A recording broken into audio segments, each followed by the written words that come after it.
Welcome, everyone.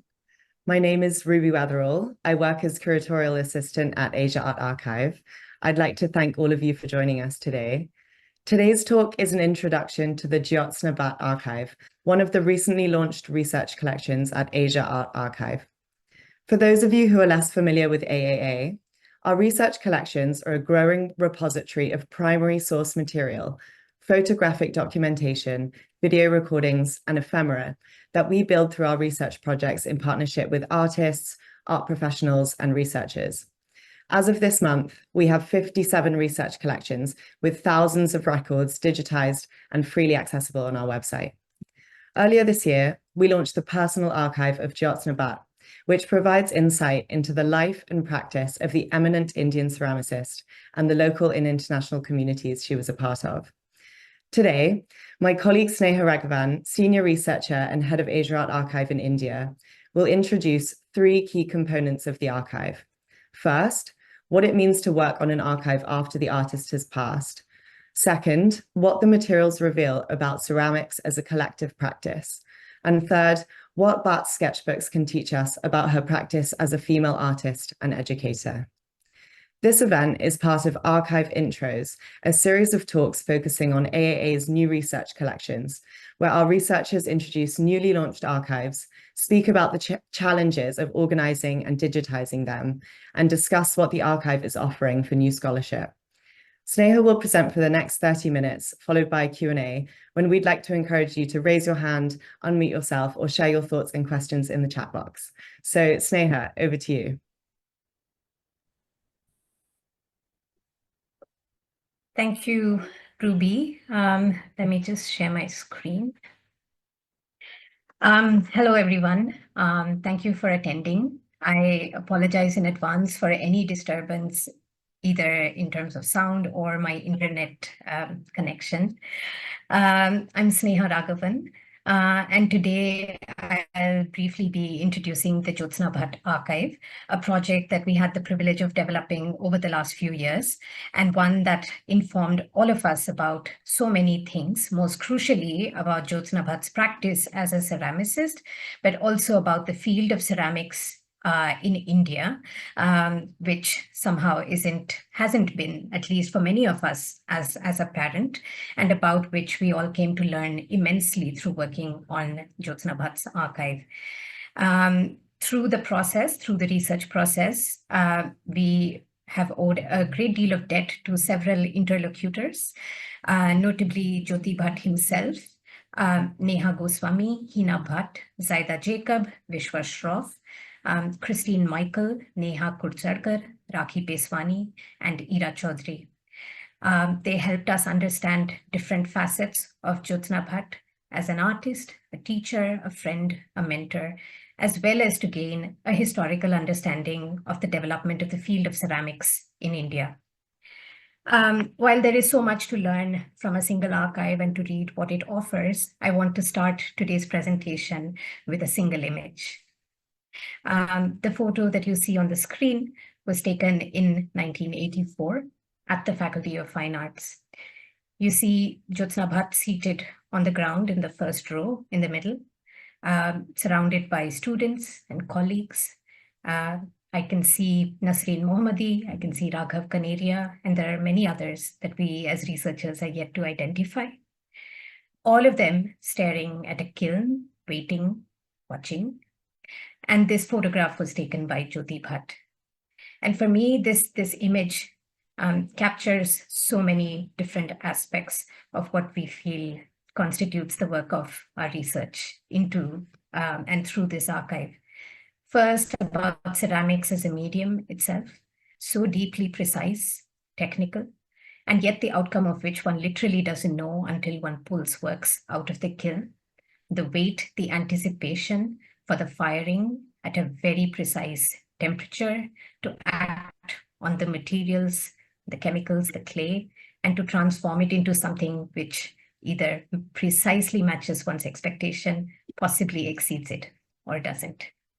Ceramics also as a community or a collective practice, whether it's the art school or a workshop or studio, where works by multiple practitioners experimenting with a specific method or technique learn together, where works are often fired together, and where the kiln sort of becomes almost a temporary collective holding space of so many different styles, preoccupations, and experiments. This image speaks to me also more specifically of Jyoti Bhatt himself and his commitment to documentation, something that we see in his own personal archive, the photo documentation of living traditions of Indian art, of the art community, of the Faculty of Fine Arts itself, of his travels, and most crucially, in today's context, as the documenter of Jyotsna Bhatt's life and practice. And so for me, this photograph is also a snapshot of the nature of how Jyotsna Bhatt's archive came together posthumously, put together by Jyoti Bhatt, along with family and close associates, with great care, attention, and love, in the aftermath of Jyotsna Bhatt's passing in 2020. They shared this with us to explore, to research, to further annotate, organize, and make accessible on Asiad Archive's website. And these are all pointers that I hope to return to at various points of this presentation. With this, I'd like to briefly take you through specific aspects of Jyotsna Bhatt's archive through introducing Jyotsna Bhatt herself for those who may be less familiar with her oeuvre. Jyotsna Bhatt, or Jyotsna Shroff, was born in Mandavi, Kutch, which is now part of Gujarat in India, in 1940. Hailing from a family of industrialists, Jyotsna Bhatt initially joined the J.J. School of Art in Bombay, now Mumbai, in 1957 for a year, but soon shifted to Baroda to study sculpture between 1958 and 1962 at the Faculty of Fine Arts, MS University of Baroda. At Baroda, Jyotsna Bhatt studied sculpture under the tutelage of noted artist and educator Shankho Chaudhary. She also learned pottery under Basab Kumar Barua, who had trained in London and then managed the pottery section at the Department of Sculpture, which was also initiated by Shankho Chaudhary.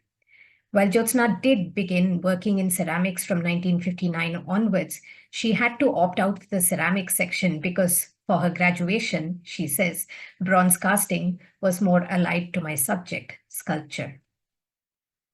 The other person who was extremely important for Jyotsna Bhatt was Ira Chaudhary, the trailblazing ceramicist, the wife of Shankho Chaudhary, who later headed the pottery section at the Faculty of Fine Arts in Baroda in the 1960s, who Jyotsna considered to be her mentor, and they both continued to maintain a very close personal friendship until Jyotsna's passing.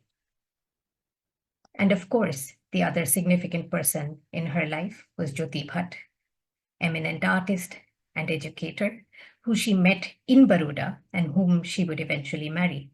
In 1965, Jyotsna Bhatt accompanied Jyoti Bhatt to the United States when he had received a Fulbright scholarship and a Rockefeller grant to study printmaking at the Pratt Institute in New York. And during their time in New York, Jyotsna Bhatt also studied ceramics at the Brooklyn Museum Art School under the guidance of Professor Julian Hofstede, who would later go on to become the Institute's director. And she studied there from 1965 to 66 for a year. And apart from studying ceramics, during that time, she had also learned copper enameling at a private studio in New York. Their time in New York, indeed, Jyotsna Bhatt and Jyoti Bhatt's life itself was captured in images by Jyoti Bhatt. It is little wonder then that the documents in her archive too are predominantly photographic in nature, composed as it was first and foremost by him. And some of these images that you're seeing here on the screen are already present within the personal archive of Jyoti Bhatt, which is digitized and made accessible online on AA's website, and which we chose not to duplicate here in Jyotsna's archive, as one of the things that we wish to always stress is that documents about individual artists are found within archives of many other people as well. One of the only documents by Jyotsna Bhatt of her time in New York City is a sketchbook. And this is an absolutely fascinating document, carrying so many different aspects, which I will sort of unfold in the coming minutes. For instance, we see here notes and drawings of various pottery techniques, such as slip trailing, wax resist, and more that she learned during her time there, as well as notes on different kinds of kilns and their properties. The sketchbook also has some incredible drawings and sketches, which one can connect with the work that she made during her time there. And while I'm showing only a few samples of these notes, these drawings, and so on, the sketchbook itself has several more, and these are digitized as part of her archive, which I urge you to take a look at. What's interesting about the sketchbook, the same sketchbook that she began sort of using in 1965, is that it continues to get used later, such as, for instance, seen here in 1971, when she uses it to keep a record of various firing and experiments.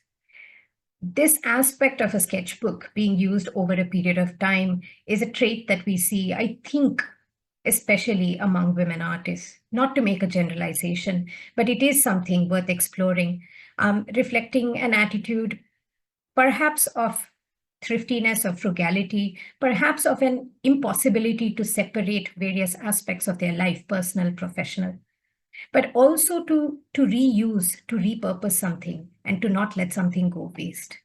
And this is something that as we've been working on archives of so many different women artists, is something that we see more and more. The works that Jyotsna Bhatt made while she was in New York, and I think these are a very few sort of a selection of the works that she made there. And you can see here the beginning of an aesthetic, and that one sees traces of in sort of her works that belong to her later years as well. And you see here sort of testing all kinds of techniques, but also motifs.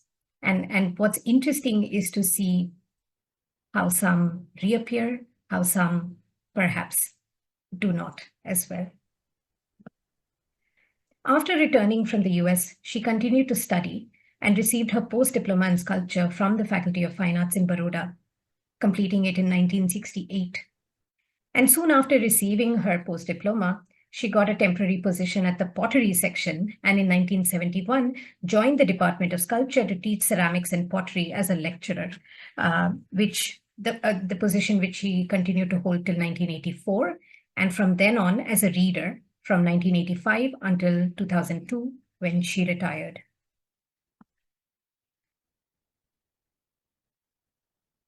Here you see, for instance, a work that she made during her post-diploma studies, and again, which you find sort of preparatory sketches for in her sketchbook, which is from the 65 to 71 period. This decision to continue to study in the sculpture department for Jyotsna Bhatt was very much tied to the fact that, and as she says it so poetically, I quote, "That was the only way I could get near the potter's wheel. Sculpture was the department and pottery a section within it. Looking back, I think the truth is that I only wanted to concentrate on ceramics. It was like a fever that had taken hold of me, and I was finding all sorts of excuses to step out of the section I was immune to and get into the one that had captured my soul." While she taught for 30 years, her personal archive unfortunately doesn't have much of her teaching materials or teaching-related materials. And so the interesting challenge for us as researchers within the context of an archive is to see how we may find traces of it in other unexpected sources, such as the sketchbooks, but also such as the document that you see on the left here, which is a translation, or a summary translation perhaps, of a chapter on clay published in the book The Everyday Art of India, which was a book published in the late 1960s. And what's interesting about this, which of course she must have used as sort of material to circulate among her students. And what's interesting about books like these is how central they became for many artists, but also artist educators, and that we see sort of shared practices of people reading things around a similar time. And so what you see on the right, for instance, there is, of course, the cover page of the book, but also a double spread from within the book, particularly the clay sort of chapter. And you can see that it says that the photograph on the opposite side, that is on the right-hand side of the page, is a photograph by Hakusha. And so these connections, these contributions, these exchanges are what excite us as researchers working within the context of an archive as well. This sketchbook as a sort of as a multi-purpose sort of document object becomes very interesting for us to observe. So you can see here, this is a sketchbook, which we estimate as something that Jyotsna Bhatt used between 1977 and 79. And within the 8 sort of pages that you see on the screen here, you can see on the one hand, it's being used to mark students' attendance. We know that she used it to, write down questions, in preparation for students' exams. It was also a site where she planned her exhibition display, where she noted the results of various glazes, where measurements and designs for kilns, various kinds of kilns. You can also see that it becomes a site for her to sort of note down the price of her work, which was shown at a particular exhibition, designing a dress for a child, preparing sketches for a ceramic work, and so much more. And so for us, what's interesting about how these sketchbooks, diaries/sketchbooks, notebooks get used by artists is to see that it's never sort of only for one thing, but really sort of a very composite site, and which requires a great deal of, I think, further research and investigation. Another trait associated with Jyotsna Bhatt's method of working was her systematic approach. She begins with a sketch of what she intends to make, and I quote her. She says, "I also insist on my students doing the same. Say it's an animal form. I make a lifelike sketch and then adapt it to the pot form. The reason why the sketch is a must is that it helps in visualizing what we want to make, though we can and do deviate at the wheel. This process of having a definite image helps in gaining control of both the hands and the wheel." Close quote. These are some of the works made by Jyotsna Bhatt in the late 1970s and early 1980s. And you see there are cylinders, there are slaves, there are pots, there are animal forms, so many things, each treated as distinctly as the next, attempting so many formal and technical experiments. And this sort of brings us to the presence of artwork documentation in her archive. You can see on the left the folder structure within Jyotsna Bhatt's personal archive of how the artwork documentation has been organized. And one of the things that we as researchers at AAA try to do is to see when we approach an artist or an individual's archive, we try and see what is the logic of organization that they have used. And we try to sort of read from it. And in her case, we see that it wasn't chronology, nor was it medium specific, but it was really form that determined how artwork documentation, how she organized her own artwork documentation. You see spheres, cats, cylinders, animal and bird forms, plates, slaves, bowls, murals, and collaborative works with Jyoti Bhatt, among many others. And while some of her early works are still dated, a large part of her works are actually untitled and undated. And so it is with the help of photographs, but also with exhibition catalogs, should they carry reproductions, that become the only way for us to know approximately when a work was made.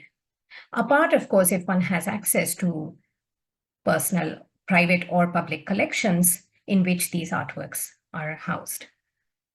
But this focus on the form is very telling in terms of Jyotsna Bhatt's preoccupation with each work, an attempt at finessing, at perfecting, at testing forms and techniques, and being attentive to minute variations.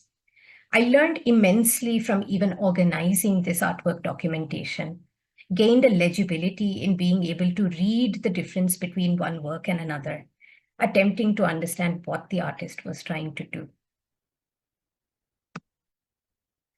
The other aspect when one is working on a personal archive that we try to emphasize at AAA is that a personal archive is more than about the individual themselves, whose archive we are digitizing. That the personal archive is a window into a milieu, a time, a field. And in the case of Jyotsna Bhatt, it is the event ephemera, the group show catalogs that become one of the key sites to trace her exhibition participation, but also her peers. And this, I think, together helps us perhaps contribute to developing an exhibition history of ceramics in and from India. And as decades move by, you see the entry of new people, new spaces, new peers, new collaborators, and especially for ceramics, where you see people coming together, where you see artists coming together to self-organize exhibitions based on the medium. It is quite unlike work in other media. And Jyotsna Bhatt is actually very quick to recognize this problem. In an interview, she says, "We ceramicists hold personal exhibitions. At the state level, art exhibitions, our ceramic work has found no place. And this is because it is considered a craft and not an art." And so this aspect of ceramicists especially coming together, not just to learn from each other, to make work, but even at the level of showing work is something that we have to consider very seriously when one is thinking about whether one is thinking about an individual's practice or when one is thinking about ceramics itself as a medium and its development as a field. At this point, I'd like to quickly introduce the archive itself and how it is organized. Jyotsna Bhatt's archive has a little over 600 documents, more than half of which comprise her artwork documentation, which, as you saw in one of the previous slides, was organized in a very specific way. But apart from this, what the archive has are also sketchbooks, catalogs and event ephemera, writings and other documents, and photo documentation. And this aspect of photo documentation, again, being the other sort of large collection within her archive, is thanks in part to Jyoti Bhatt himself and his role in composing the archive. What readings then do we make from this photo documentation? For example, one of the things that is also something that interests us. While the archive may have come to us composed in a particular way, what are the possible readings that we are able to make of it?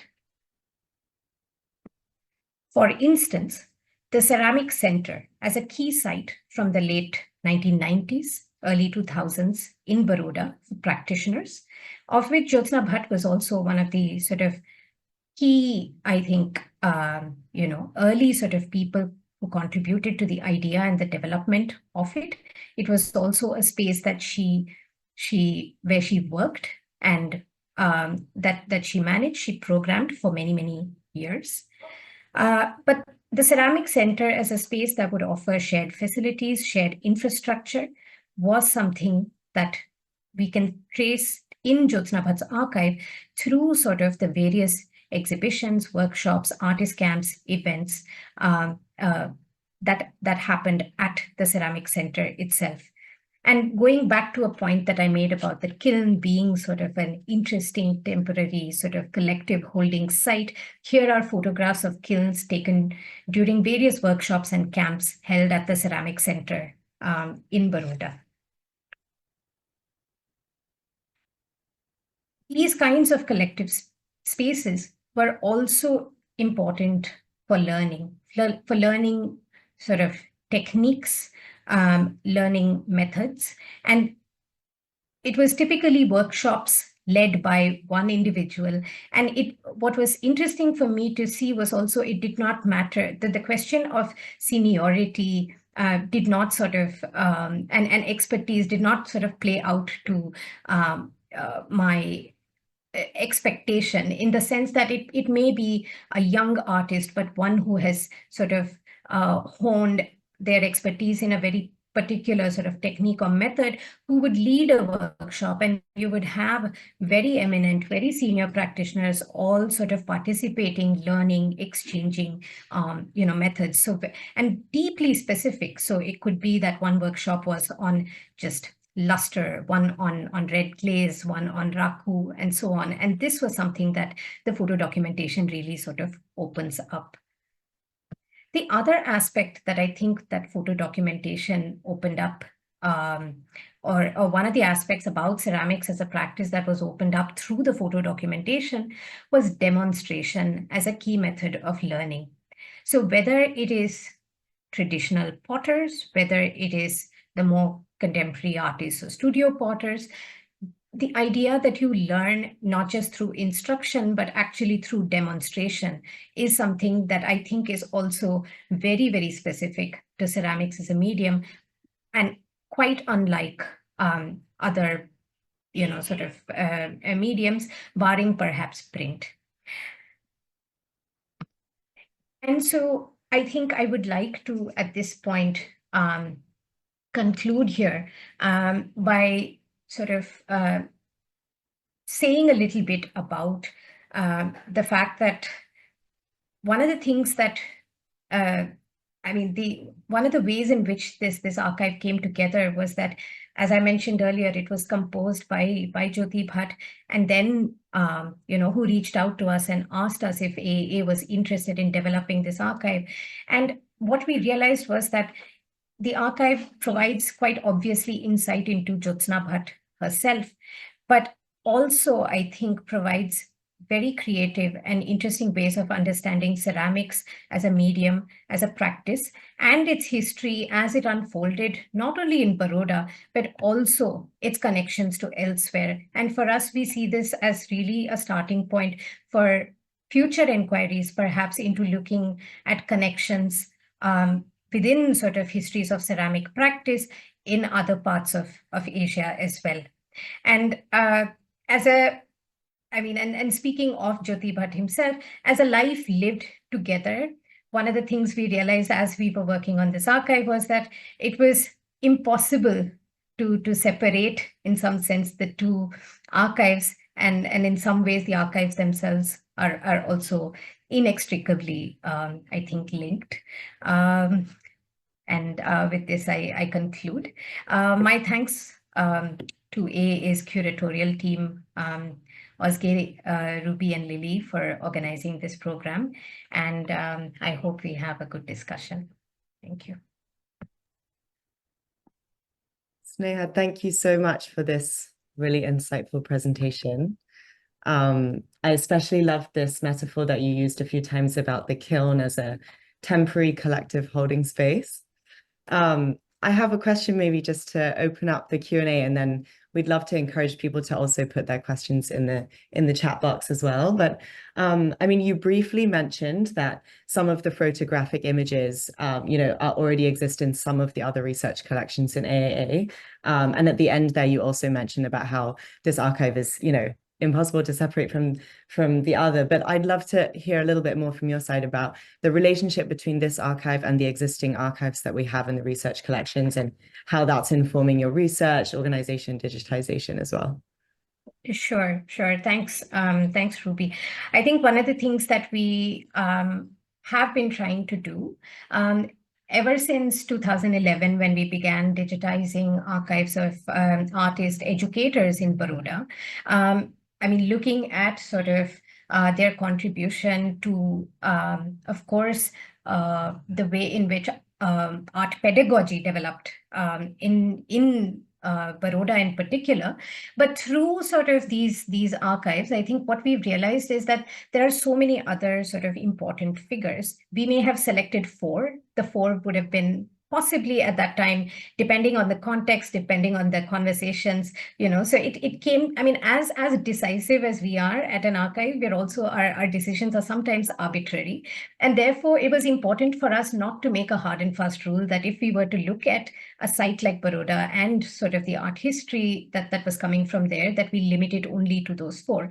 And therefore, there have been many other archives, I think, that have sort of stemmed from Baroda that may not speak necessarily to the same sort of thrust area of pedagogy, but really sort of connected to it and then taking it in different directions. So a key example, one example, for instance, would be, say, the archive of Nilima Sheikh, who's as an artist is situated in Baroda, but whose archive again goes into so many other different sort of directions, such as, for instance, her theater collaborations, her engagement with the women's movement, so many other sort of areas.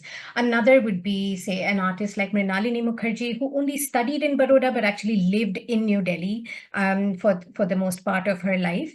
But again, sort of, so to see these in sort of connection with one another, but that each archive sort of opens up new avenues, new connections, new threads, also then therefore new fields, right? So the different people that each, with each personal archive, what you bring into the archive are sort of, it could be new medium, it could be new sort of individuals, new institutions, new spaces, new connections. And I think with Jyotsna Bhatt, I think I think what we had the opportunity to, I think, learn was sort of the field of ceramics. So not just her own sort of individual practice, which is immensely important, and I think very well recognized in the field, but really sort of to understand ceramics as a field itself, because there is a way in which historically, art historically at least, there's a way in which it's seen sort of, it's always sort of caught between these tensions and these debates about, is it art, is it craft, is it, there's the factor of it being functional. So, is it sculpture? Is it, is it pottery? So I think for us, it was, the archive became also sort of a starting point to explore how some of these things can be found through the documents within the archive, but also for us as researchers, an opportunity to learn more about these things and become better informed as researchers ourselves. And I think these sort of questions, for instance, a question like, this sort of tension between the traditional and the modern is something that finds itself, sort of finds articulation within ceramics itself. But for me, what's then exciting is to imagine or to speculate that there have to be these kind of discussions that are happening in other parts of Asia as well, where ceramics again has sort of, it's got extremely strong sort of histories in, say, in China and Japan, and just in so many parts of Asia. So for me, then, this would be sort of also a way for us to see, are there, what are those exhibition histories? What are those residencies? Who were the artists who came to Baroda? Jyotsna Bhatt traveled to other parts of Asia as well. What were those exchanges? What do we see? So I think these are some of the, connecting threads, not just to other collections in Baroda, but I think other collections at AA itself, and to see how we may find these, spot these sort of, Yeah, an ongoing exploration that will keep unraveling, I'm sure. Yeah, we've got one question from Christy in the chat, and I think I'm also going to switch us to the gallery view. So if people would like to turn on their camera and join the conversation and ask a question, please feel free to do that as well. So Sneha, I've got a question from Christy here. She says, in the slide with works captioned untitled artworks by Jyotsna Bhatt, circa late 1970s to early 1980s. It seems that Bhatt's interest in patterns on the clay vessels through markings or glaze had developed into manipulation of the clay slabs themselves, so cutting or rippling. Does the archive or anything we know about her life or work at this time explain this development? Where does this fall between sculpture or ceramics? Okay, thank you, Christy. I'm not sure I'm the best person to actually answer this question, as I'm no expert in sort of reading the artwork itself by Jyotsna Bhatt, but I can sort of uh, assure you that there's quite some excellent writing about her practice, which I think, and which is within the archive itself, which I think will give you that insight into sort of her preoccupation, but also the shifting sort of preoccupations of her practice.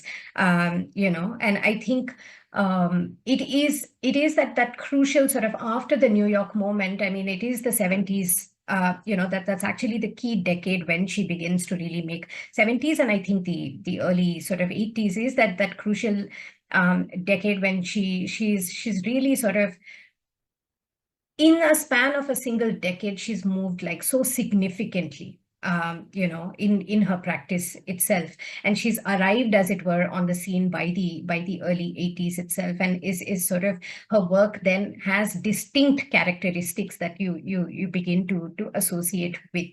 But I think, as far as sort of being able to read the specifics of it, I direct you to certain writings on her within the archive, but also several recent sort of secondary sources where there have been very important sort of publications. There was a monograph that was published celebrating Earth, which sort of really reviewed her practice. But I don't think that has, I mean, apart from one or two sort of short essays, it doesn't have an in-depth, I think, analysis of her form itself. Where I think you find those are, interestingly, in the sort of articles, and not necessarily reviews, but actually interesting articles about her practice that you find in magazines and newspapers in the 1980s, and some of which are actually there in the archive. In fact, many of the quotes that I was reading, of Jyotsna Bhatt herself, came from one of these fantastic sort of articles about her, which carried sort of snippets of her quotes. So I would actually direct you to the archive, Christy. Thank you for your question. Thank you so much, Sneha. And we now have another question. So, Sneha, you mentioned the sketchbook as something common among women artists whose works you've archived. Do you plan to, or have already looked into this across the modernist women artists from MSU any further? I would say not. Thank you for that question. I have not looked at, so the two contexts. I mean, when it actually struck me as a pattern was before we worked on Jyotsna Bhatt's archive. One of the archives we worked on about 4 or 5 years ago was the archive of Nilima Sheikh. And her archive has a lot of these sketchbooks/diaries, and which are also, again, digitized and available online on AA's website. And if you see sort of both of these, I think, of course, the emphasis of each sort of artist is very different in terms of what the sketch means to them. The very, because, as sort of you may remember from the quote from Jyotsna Bhatt that I read out, for her, sketching till she arrived at a very clear image of the, a clear visual of the work was very important. And that's something that you see in her sketchbook, sort of continuous pages of a sketch as it is sort of being developed. And I think, to that extent, you will find disparities among every single artist. But this aspect of the sketchbook/diary being a site where so many different things are happening, at least speaking from what I have seen of Jyotsna Bhatt and Nilima Sheikh's, I think, sketchbooks and diaries, I would say that it is quite distinct from what we have seen of sketchbooks by a lot of male artists, which are very clearly demarcated as being for work. So there's no question of anything personal, anything, there's very clear sort of, I would say, separation of their teaching activity, their creative practice, their personal life, and all of these things. Whereas I think it's really in the sight of these sort of women artists and their sketchbooks and diaries that I think you see where, and I read it as, it is not an intentional thing, but I think there's an impossibility in some sense in the way that their lives unfold, to separate, to mark this clear separation between what constitutes personal life and professional life. Yeah, I would say that yeah, I mean, this is something, I mean, this is a proposition from my end, and I think it definitely, which is why I said I don't want to make this a generalization, but this, at this moment, it's a proposition, and it's something that I'm keen to explore further, not only in the case of artists from Baroda, though. I do want to see whether these sort of similar readings are happening across modernists, you know, I mean, women artists, so to speak, across maybe even different geographies. Yeah. Thank you, Sneha. Something I'm often wondering about how you put together these archives is how you distinguish between the personal and the professional when you're looking at these materials. So it's interesting to hear you mentioning that as well. There's another question in the chat box from Monica. She's asking about the artist's inspirations and whether they were Indian, Western, from life and or from other artists. If you could speak a bit more about her kind of overall inspirations. Yeah. Yeah, no, again, I think, you know, I think as a researcher working in the context of an archive and not really an art historian per se, it's very difficult. I think the insights that we have into, say, an artist comes through the archive and not through, let's say, a study of their practice itself. And so I would say that what I therefore present are my readings of the archive and maybe not of Jyotsna Bhatt's artwork practice itself. And therefore, again, like my answer to Christy, I would say that I think that the answers can be found within the archive itself and within the documents of the archive itself. My sense, though, is that from having sort of at least seen the sketchbooks, but also the kinds of visuals and things that she collected, the kinds of, you know, the people with whom she was connected. My sense is, and I think I would presume that this is the same for many artists, is that the points of inspiration, the points of reference are never really singular, nor do they have any limit. In some, you know, I think to some extent they're very limitless, and I think but what those specific references are, I would not be the best person to answer again. But this also, if I may just extend, I think is something that we are curious about as researchers as well, which is what is the kind of writing on ceramics as a practice that happens. And because as a medium, it is so focused on sort of, it's how do you read ceramics from outside in some sense, unless one knows the specifics of it, especially if it is not, say, figurative sort of, you know, sculptural figurative works. If there aren't, let's say, figurative cues within the context of the work. And so I think we also have to sort of train ourselves, just like we train ourselves to read abstract painting, or just as we train ourselves to read, you know, abstract sculpture, how to read, I think, works of ceramics. I think this is something that has inspired me to sort of understand it more, because it's so sort of, it's so much about the technique, I think, that often that overtakes, I think, a lot of the discussion. And therefore, and while one obviously appreciates it for the finesse, for the beauty, for the aesthetic sort of it, I'm actually interested in, I think, also finding a set of people. And I think that research on ceramics is happening now. A sort of, you know, there is recent work. Christine Michael, for instance, is a key example of a scholar who is doing that kind of work now. A sort of an art historical sort of reading of ceramic work is something, you know, we're also hoping to learn from. Building on this kind of discussion around how to read the ceramics and the focus on technique, another question that we've got from Palakshi is whether you have any videos for the archive on her life and journey, because I wonder if that would be a medium that would offer more insight on that as well. No, the archive doesn't have videos,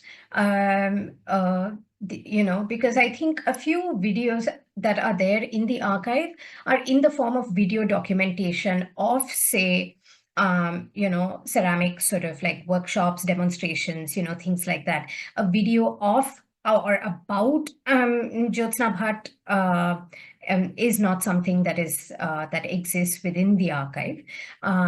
So yeah, but again, like I said, I think with um, I think while we work on personal archives, as much as it is about the person, we also our emphasis is always on trying to situate that person within a broader field. Lots of questions that I'm not able to answer, Ruby. Some more kind of technical questions that we received as well about like the sort of construction of the archive. Yes. Ramesh is asking whether the archive is including information on private and institutional collections. So I'm guessing on like where her artworks have been placed. Yeah. And Shreya is also asking what influenced your analysis of archival technology. So I'm assuming that's in relation to analysis of how the materials have been digitized. I'm not, yeah. Okay. Yeah, I'm not very clear on the archival technology part, but maybe we can come to it. Ruby, sorry, the first question on the construction of the archive and whether we have material about sort of where her works, what collections the works are in. So I think this has partly to do with the fact that I think this, has partly to do with the fact that the archive came to us from the family of Jyotsna Bhatt. And while we did have an opportunity to go back and see within their house if there were things that perhaps had been missed out and so on, we don't really have any records in particular within the personal archive as it has been sort of put together of where her works may be, in what collections they may be. Where we do find let us say, traces of this would be in her CVs and bios, which do mention which are the collections her works are in, which are the especially the institutional collections, as well as a few private collections that her works are in. And again, her archive has several sort of versions of her biography or her CV. And so I think that would be the space to see, because artists always write a line about the collections that their works are present in. So while we don't have documents per se dedicated exclusively to this, I would direct your attention to those, which can be found in the writings and other documents sort of folder within the archive. The question about archival technology, Ruby, could you just read that again? Shreya's asking what influenced your analysis of archival technology. I wonder if Shreya would like to kind of share a bit more information on exactly what you'd like to know about, because I'm wondering if it's in relation to perhaps some references on your view of the archive and how it operates. So I think it's a more functional. And it's also a broader question, I presume, not specific to Jyotsna Bhatt's archive itself. And by technology also, I'm not sure if you're referring very literally to sort of, technologies and so on. But I think as far as archives in general, I think as a very basic thing, we always say that, that an archive there are three steps that go into the making of an archive. The first is the collation of things. The second is the ordering, the organizing, the classification of things to bring order, structure, legibility to the archive. And the third is to think about protocols of retrieval. How do you allow people to access the archive? And while I think what happens in the case of how archives are typically understood is that people often stop at the first step, which is that they think a collation of anything is an archive. And I think poetically, sort of metaphorically, everything can be an archive in that sense. And I think it's fine to think of it that way as well.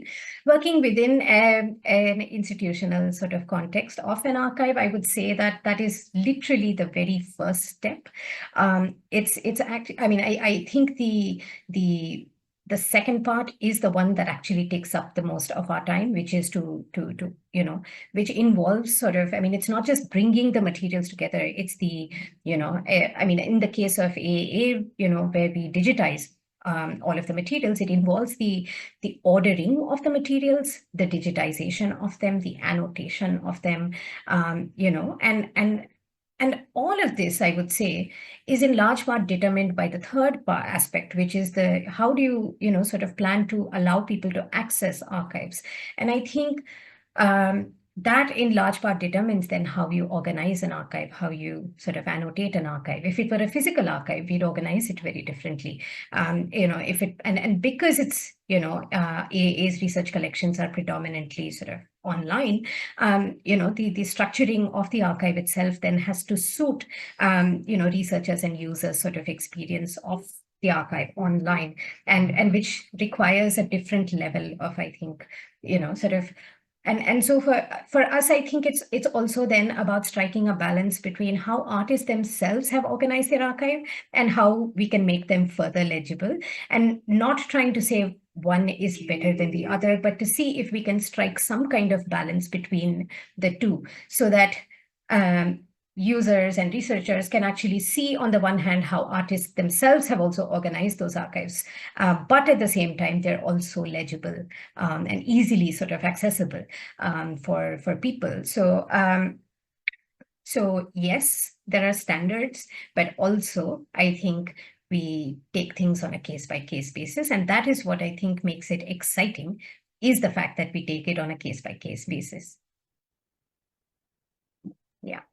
Thank you. I hope that sort of. That's a great introduction to the archival process. And we have another question here from Raki. So thank you, Sneha, for introducing Jyotsna Bhatt's archive to us.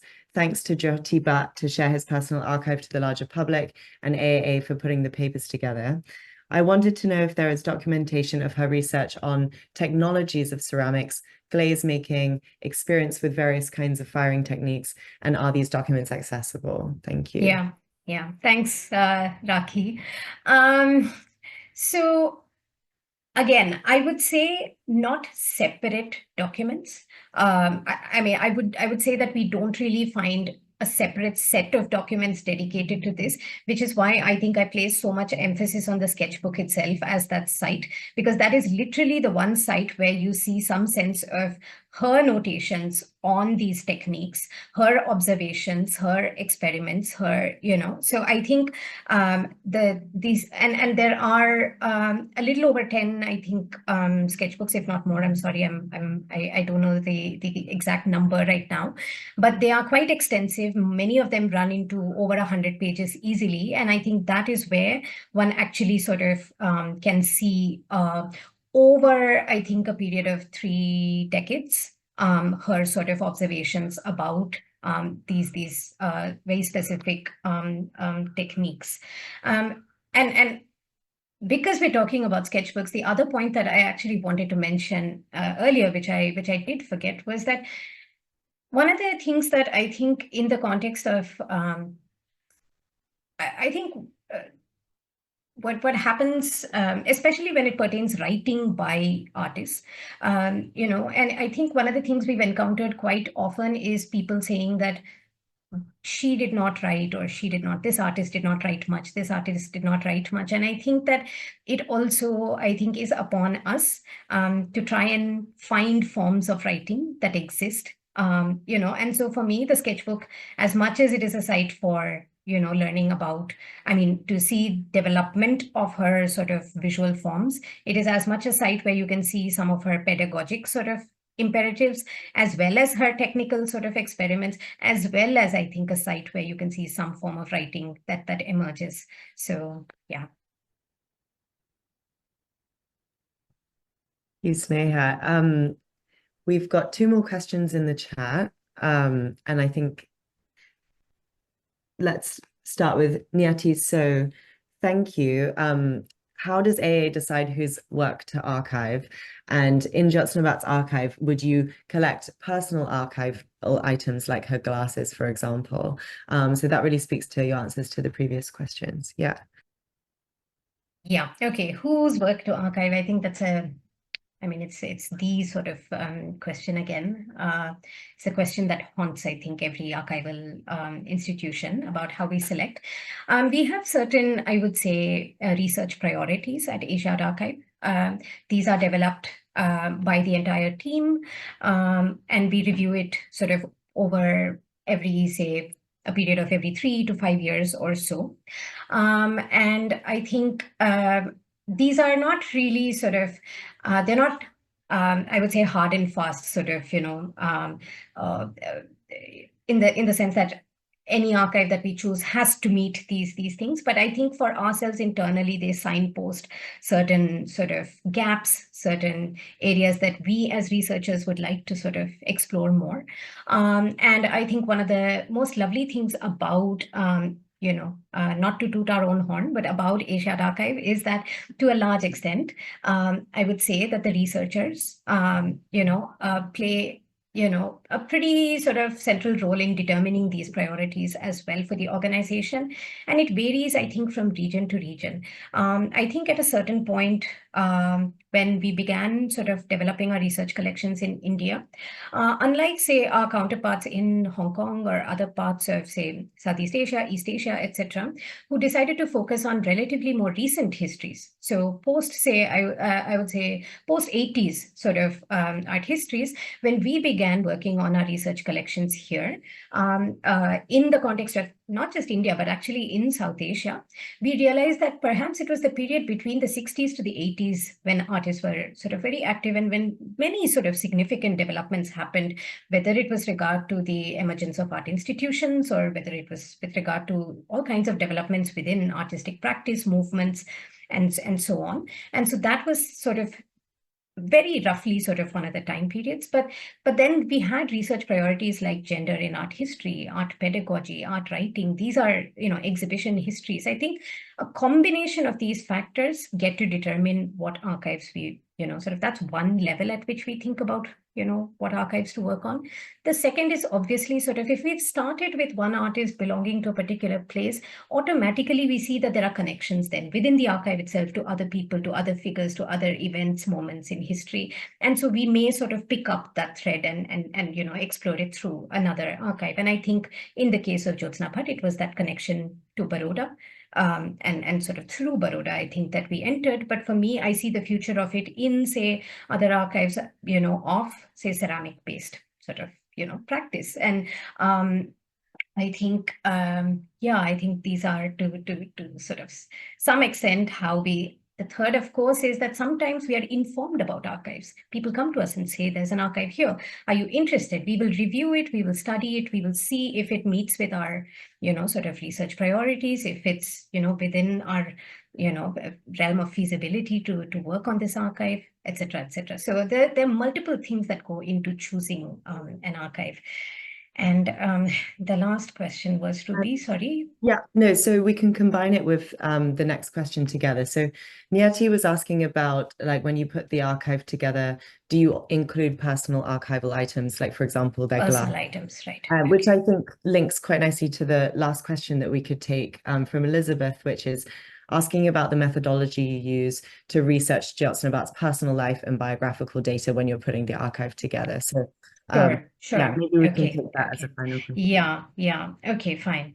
All right. So, this is always an interesting question of, how do you sort of mark the limits of what constitutes an archive? Anything and everything could have influenced the artist, a book that they read, some item in their house. So many things can tell us so much about artists, which is why, for instance, in the West, you have practices of, like really sort of big artists and their studios sort of being frozen, as it were, after their passing, right? And you have museums that house like artist studios, like freezing them at that point in time. And of course, there's so much to learn, about an artist from even just visiting their studio. I will admit that there's just so much that one can learn, but I think archives are also made precisely through limiting.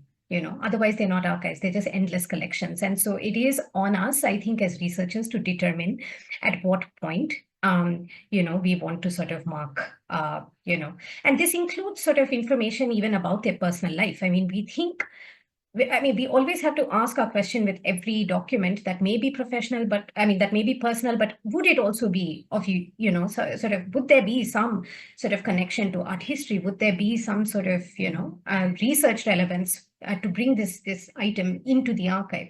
And at the end of the day, I think, I'm sort of repeating myself here, but since it's not about the individual, I think we sort of try and not think about their, sort of what inspired them, unless, of course,